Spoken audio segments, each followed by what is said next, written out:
नमस्कार। ध्रुव का हितम क्लास से पालिसर एक बार आपका फिर से स्वागत है और ये गणित के टॉपिक आपके लिए लेकर आ रहा हूँ, जिसके अंदर 5.2 हमने शुरुआत की थी और इसी को लगातार करते हुए आप 2 सवाल हमने कर लिया था, पहला और दूसरा सवाल, और इसी के आगे तीसरे सवाल की हम शुरुआत करते हैं। और ये दे रखा है तीसरे सवाल में ये दे रखा है, यदि समांतर श्रेणी का 17 पद तथा 17 पद क्रमशः 49 तथा 41 है तो 40वां पद ज्ञात कीजिए। यानी कि आपको पता होना चाहिए किसी भी समांतर श्रेणी के हम पद एपी देख रहे हैं तो ये होती है एपी की बात करते हैं तो ये होता है ए यानी प्रथम पद।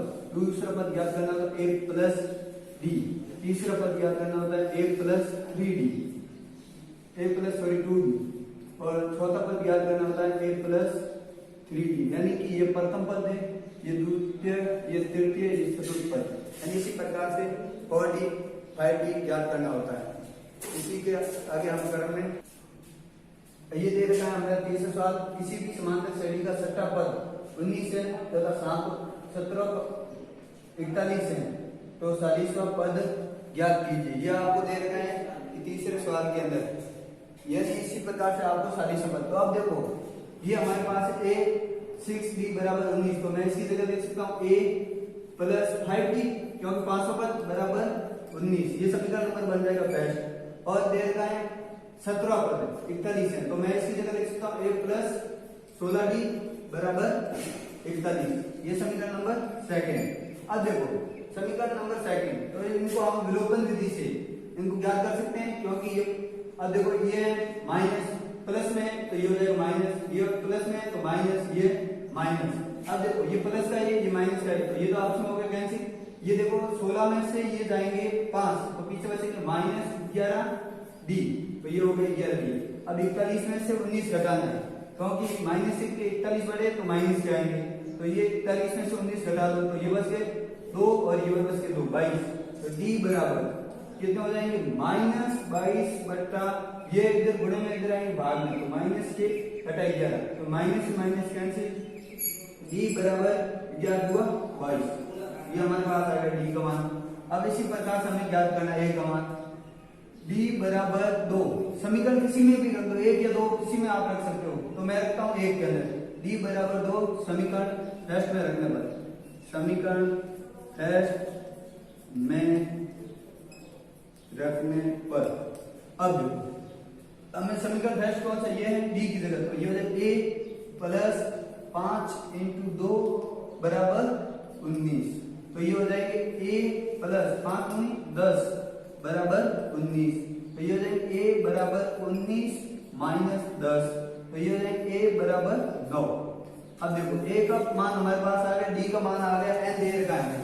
अब देखो d का मान हमारे पास है 2, n का मान हमारे पास है, और 40 नंबर का पद ज्ञात करना है। तो अब देखो सूत्र हमारे पास है an बराबर a plus n minus 1 × d, तो a n की जगह कितना लिख सकता हूँ 40 बराबर a की जगह कितना लिख सकता हूँ 9 प्लस 40 माइनस a × 2, ये हो गए, तो a 40 बराबर 9 प्लस 39, तो 40 में से गया × 2, तो a 40 बराबर 9 प्लस 39 हुआ 78, तो ये हो जाएगा a 40 यानी 40वां पद बराबर, ये के अंदर जोड़ देंगे तो कितना हो जाएगा 87, तो ये 40 नंबर का पद कितना हो जाएगा हमारे पास 87। तो ये सवाल हमारे तीसरे के अंदर यही पूछ रखा था कि कौन सा पद किस प्रकार से ज्ञात किया जाता है, ये 40 हो गए 40।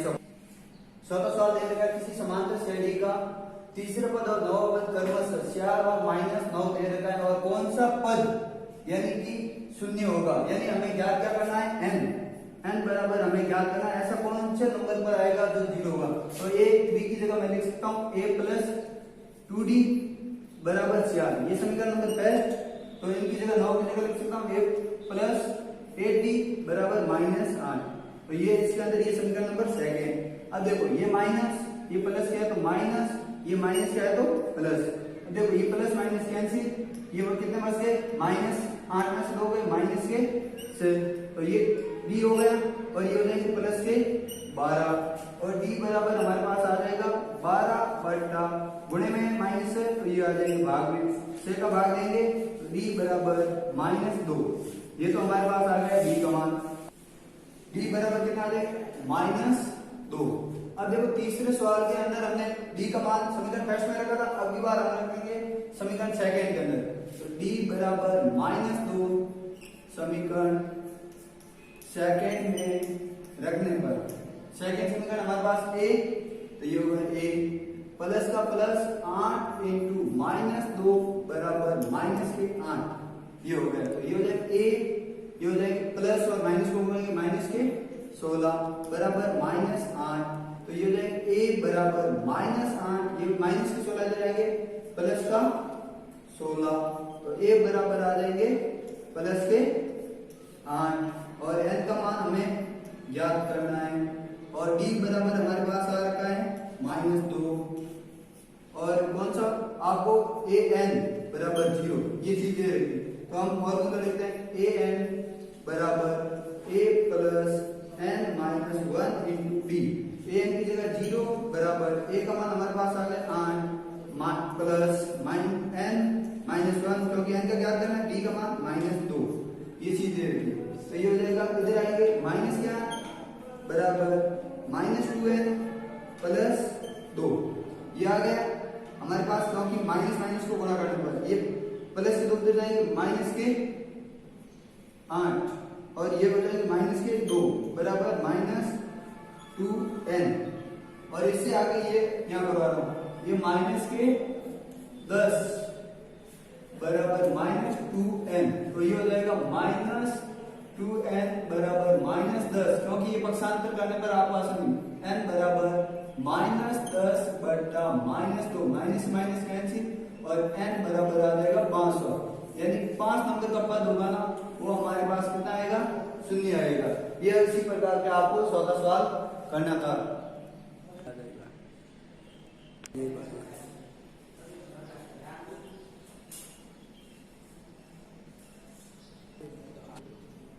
आपको 500 सवाल दे रखा है, किसी समांतर श्रेणी का तीसरा पद 16 है, यानी कि a3 बराबर है 16, यह आपको दे रखा है। आगे देखते हैं, और 7वां पद 5वें पद से 12 अधिक है, तो समांतर श्रेणी जांच कीजिए। ये a7 है ना, जो 5वें पद, ये 500 पद है ना, इससे भी 12 अधिक है, यानी 12 ज्यादा है। अब देखो इनको, मैं इनकी जगह क्या लिख सकता हूं, a3 की जगह a प्लस 2d बराबर 16, तो ये होगा समीकरण नंबर फर्स्ट। a7 की जगह क्या लिख सकता हूं, a प्लस 6d बराबर a5 की जगह लिख सकता हूं a प्लस 4d प्लस 12, ये दे रखा है। अब इनको पक्षांतर कर दो, a ये प्लस इधर आएगा -a प्लस ये 6d, ये इधर आएंगे 4d, तो -4d बराबर इधर क्या बचा 12। अब देखो ये प्लस का ये माइनस का, ये तो हो गया कैंसिल, 7 से 4 जाएंगे, पीछे बचेंगे 2d बराबर 12, d बराबर 12 बटा 2, तो d बराबर हमारे पास आ जाएगा 6, ये d का मान आ गया। अब d का मान समीकरण फर्स्ट में रख दो, d बराबर 6 समीकरण फर्स्ट में रखने पर अब d की जगह रखते हैं, तो ये हो जाएंगे a प्लस 2 इंटू 6 बराबर 16, तो ये हो जाएंगे 6 2 से 12, a प्लस 12 बराबर 16। अब इसे आगे देखो, ये हो जाएंगे 12 प्लस के उधर जाएंगे माइनस में, a बराबर 16 माइनस 12, तो ये हो जाएंगे a बराबर 4, ये हमारे पास a का मान आ गया। अब देखो d का मान भी आ गया हमारे पास, अब याद क्या करना है ap, तो ये हो जाएगी ap बराबर प्रथम पद तो 4 हो जाएगा। अब देखो द्वितीय पद आपको याद करना होता है, तो क्या होता है a प्लस d, ये जोड़ देंगे, a का मान हमारे पास कितना है 4 और d का मान ये हो जाएगा 10, इसी प्रकार से 16, यानी एक आपको मैं बता देता हूं 4 प्लस 6, तो ये हो जाएगा a2 बराबर 10, इसी प्रकार का d का मान आपको इसके अंदर जोड़ के चले जाना, ये हो जाएगी हमारी ap। तो ये याद करने को हमें बोला था 5 सवाल के अंदर। 6वां सवाल आपको देखते हैं, 3 अंकों वाली कितनी संख्याएं 7 से विभाज्य हैं। सबसे पहले हमें ये जानकारी होनी चाहिए 3 अंकों की संख्या कहां से शुरू होती है 100 से, और अंतिम सबसे बड़ी संख्या 3 अंकों की कौन सी है 999। यानी कि 100 से शुरुआत होती है। अब देखो 100 से शुरुआत होती है, पहली ऐसी संख्या कौन सी है जिसके अंदर 7 का भाग पूरा पूरा जाता है, तो वो 3 अंकों की जो सबसे छोटी संख्या होगी वो हमारे पास कौन सी होगी, 105। 105 के बाद में हमारे पास कौन सी होगी, 105 के बाद में सीधे हमारे पास इसके अंदर 7 जोड़ दो, तो क्योंकि वो हमारे पास भाग चला जाएगा 112, इसी के अंदर 7 जोड़ दो तो 119। अब देखो हमें पता करना है लास्ट संख्या। लास्ट संख्या हमारे पास कौन सी है 3 अंकों की, 999। अब देखो 999 के अंदर देख भाग देख दो, तो ये हमारे पास 7 का भाग दो, 7 एक कम 7, पीछे बचे 2, उतारे 9, 728, पीछे बचा 1, उतारे 9, 7 दूनी 14, पीछे बचे 5।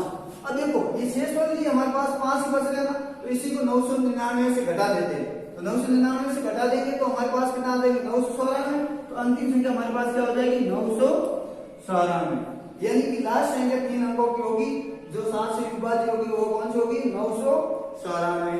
अब देखो कितनी पूछ रखी, तो पद हमें को पद ज्ञात करने, a बराबर हमारे पास कितना हो जाएगा 105, b बराबर हमारे पास कितना हो जाएगा 7 का अंतर है, n बराबर हमें ज्ञात करना है ये चीज, तो और हमारे पास और क्या दे रखा है, ये दे रखा है अंतिम पद है, यानी कि an बराबर दे रखा है 994। तो हम सूत्र लगाते हैं, तो an बराबर 1 plus n minus 1 into D.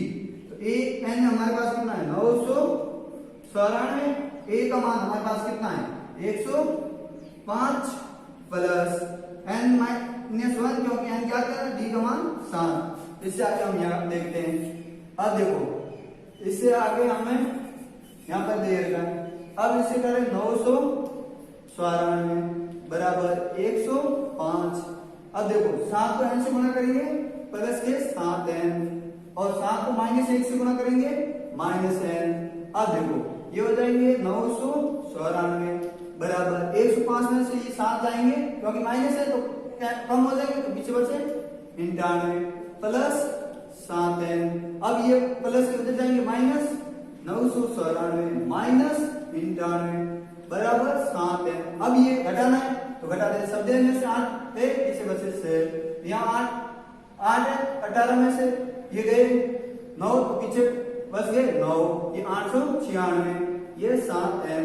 अब इनको मैं पक्षांतर 7n बराबर 896, n बराबर 896 बट्टे 7, तो n बराबर 7 एकम 7, पीछे बचा 1, 19 के अंदर 7 दूनी 14, पीछे बचे 5, और 7 58 56, यानी कि 3 अंकों कितनी संख्या है जो 7 से विभाज्य है, तो हो जाएगी 128। तो लिखते हैं 3 अंकों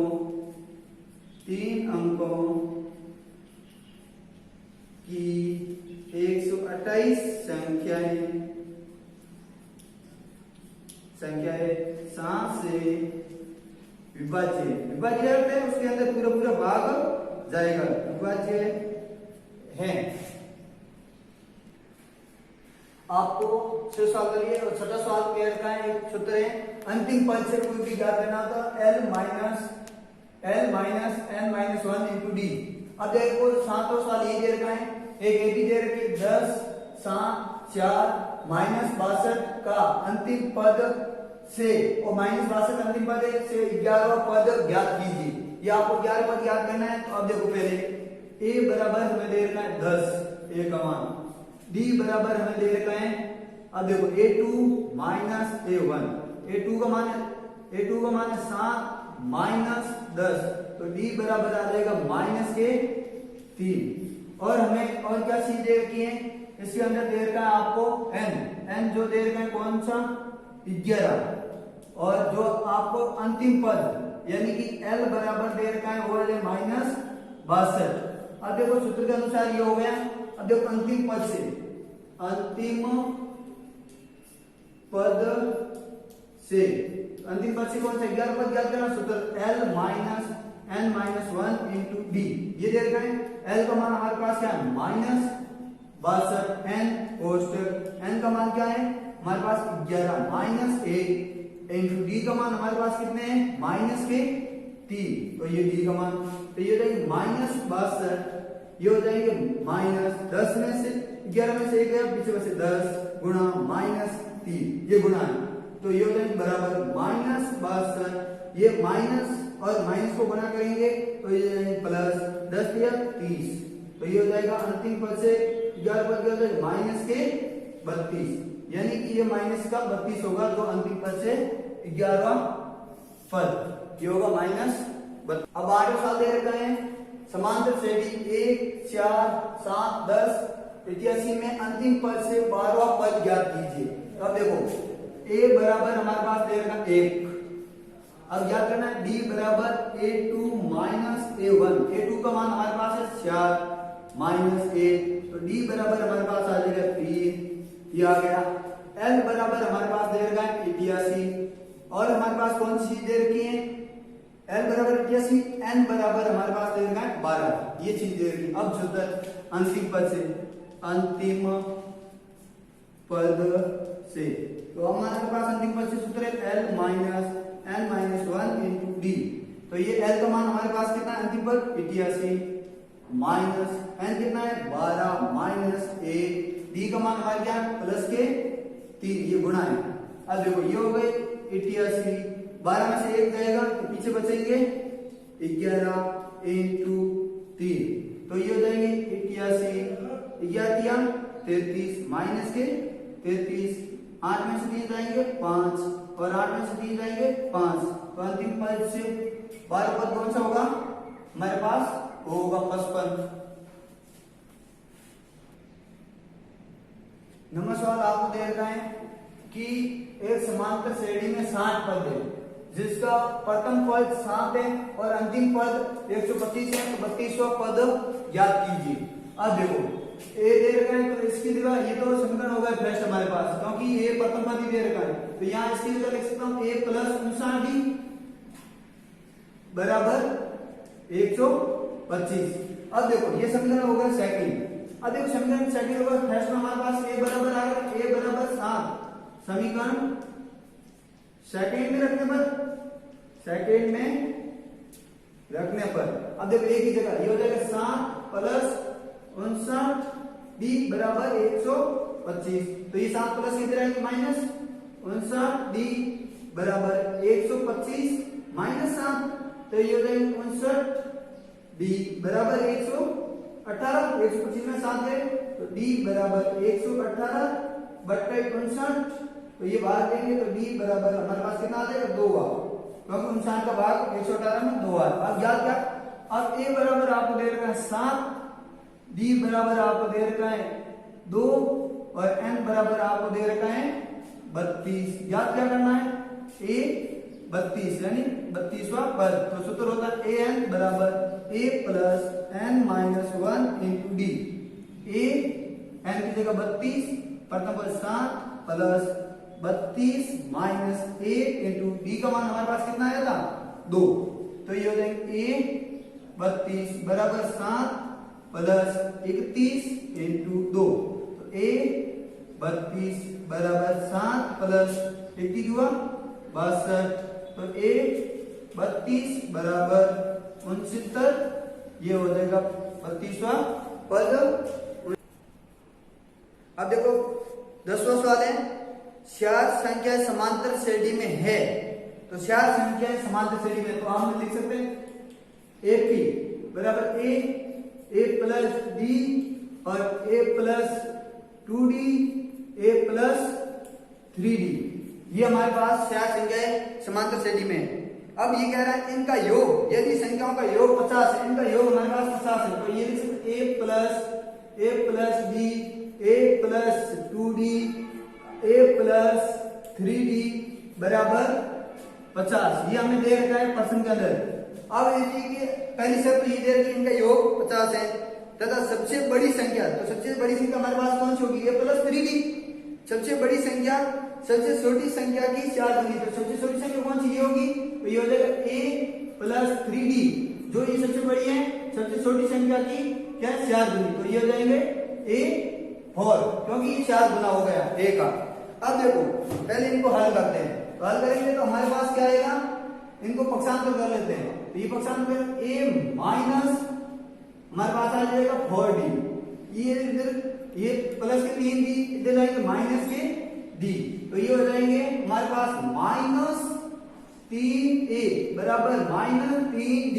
तो ये हमारे पास हो जाएगा a बराबर माइनस 3d बटे माइनस 3। तो ये माइनस माइनस कैंसिल, 3 का भाग 3 में 1 और a बराबर d। ये हो गया समीकरण। a का मान a की जगह हम लिख सकते हैं d। तो ये समीकरण हमारे पास, जैसे कि ये समीकरण दे रखा, ये तो होगा सेकेंड, तो ये हो जाएगा फर्स्ट। तो a बराबर d समीकरण कौन से समीकरण फर्स्ट में रखने पर, फर्स्ट में रखने पर अब देखो a की जगह हमें d रखना है, पहले a, तो ये हो जाएगा d प्लस d प्लस ये हो गए a की जगह d, ये a की जगह d, ये d की जगह d और ये, तो ये a की जगह d plus 2d plus a की जगह d प्लस 3d बराबर 50। अब इनको जोड़ दो, 3 और 1 4, 4 और 2 6, 6 और 1 7, 7 और 1 8, 8 और 1 9, 9 और 1 10, ये हो जाएंगे 10d बराबर 50। तो ये भाग, ये अब देखो d बराबर कितना हो जाएंगे 50 बटे 10, 0 से 0 कैंसिल, d बराबर हमारे पास आ जाएगा 5, d बराबर 5 आ जाएगा। तो ये समीकरण इसमें रख देंगे, तो a बराबर d है, d की जगह a बराबर 5। अब a का मान भी हमारे पास 5 है, d का मान भी 5 है, तो ज्ञात क्या करना, ap बराबर प्रथम पद हो जाएगा 5 और द्वितीय पद ज्ञात कर a2 बराबर a प्लस d, तो ये हो जाएगा a2 बराबर 5 प्लस 5, तो ये हो जाएगा a2 बराबर 10। इसी प्रकार से आपका ये हो जाएगा दूसरा पद 10, तीसरा पद 5 और जोड़ दो, तो ये हो जाएगा 15, चौथा पद 5 और जोड़ दो, ये हो जाएगा 20, तो ये हो गई एपी। तो ये हमें 10वें सवाल के अंदर एपी ज्ञात करनी थी। सबसे ये आपसे रिक्वेस्ट है कि चैनल को ज्यादा से ज्यादा सब्सक्राइब करें और शेयर करें और अपने मित्रों को ये बताएं कि ये गणित बहुत ही सिंपल यानी साधारण तरीके से, और आपकी कोई भी समस्या होती है तो उनका समाधान तुरंत मिलता है। इसी के लिए आप सहयोग करते हैं, उनके लिए मैं फिर से एक बार परोपकारी एकदम क्लासेस बालेश्वर से आपको धन्यवाद देना चाहता हूँ।